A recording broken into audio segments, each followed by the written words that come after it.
তাড়াহুড়ো করে বাসায় ফিরে আসা মাছ শিকারী বাজবাবা কখনো ভাবতেই পারেনি যে তার স্ত্রী বাসায় বাচ্চাদের দেখাশোনা করছে না, বরং কোথাও চলে গেছে। তার পায়ের নিচে তখনও একটি বড় মাছ ছটফট করছিল, কিন্তু তার চোখ বারবার চারদিকে শুধু বাজ মাকে খুঁজছিল। সে তো ক্ষুধায় কাতর দুই ছোট বাচ্চাকেও প্রায় উপেক্ষা করে ফেলেছিল। বড় বাচ্চাটি ঘাড় উঁচু করে আশা ভরা চোখে বাবার দিকে তাকিয়েছিল, আর ছোটটি বারবার চিৎকার করে ডাকছিল। মনে হচ্ছিল যেন বলছে যে দ্রুত খাবার দাও। কিন্তু স্ত্রীকে নিয়ে চিন্তায় ডুবে থাকা বাজবাবা বাচ্চাদের দিকে তেমন মনই দিচ্ছিল না। তার উদ্বিগ্ন চোখ বারবার দূরের আকাশের দিকে চলে যাচ্ছিল। হয়তো সে মনে মনে ভাবছিল, হে ঈশ্বর, আমার স্ত্রী কি আমাকে আর বাচ্চাদের ছেড়ে অন্য কারো সঙ্গে চলে গেল? সে বুঝতেই পারেনি তার স্ত্রী তো অনেক আগেই তাকে দেখে ফেলেছিল। সারা দিন পেট খারাপ থাকার কারণে বাসায় পৌঁছানোর আগেই সে তাড়াতাড়ি বাইরে চলে গিয়েছিল। যখন বাজমা ফিরে এলো, তখন গিয়ে বেচারা বাবার প্রাণে শান্তি ফিরল। বাসায় ফিরে মা তখনও ছটফট করতে থাকা মাছটিকে দেখল এবং সঙ্গে সঙ্গেই বাবার উপর রেগে গেল। এক মুহূর্ত দেরি না করে সে বড় মাছটি ছিনিয়ে নিল এবং বাবার চোখের সামনেই সেটি নিয়ে উড়ে গেল। বেচারা বাবা আবারও অবাক হয়ে রইল। সে কিছুতেই বুঝতে পারছিল না যে তার স্ত্রী মাছ নিয়ে কোথায় গেল। তাহলে কি সেই মাছ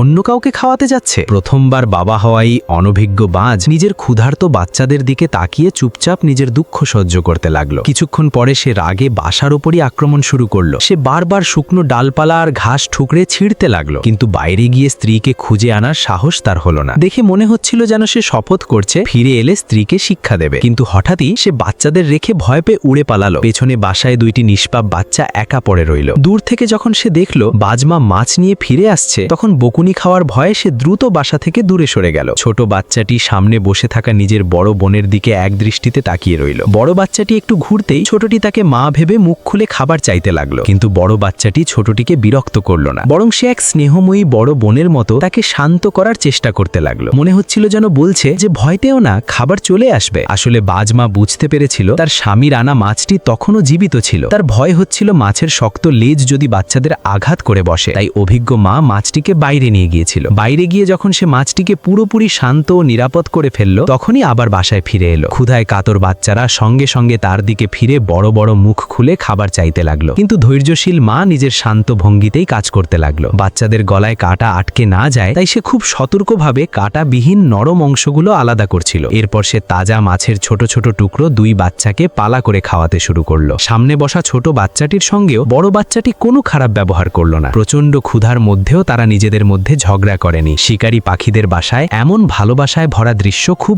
কমই দেখা যায়।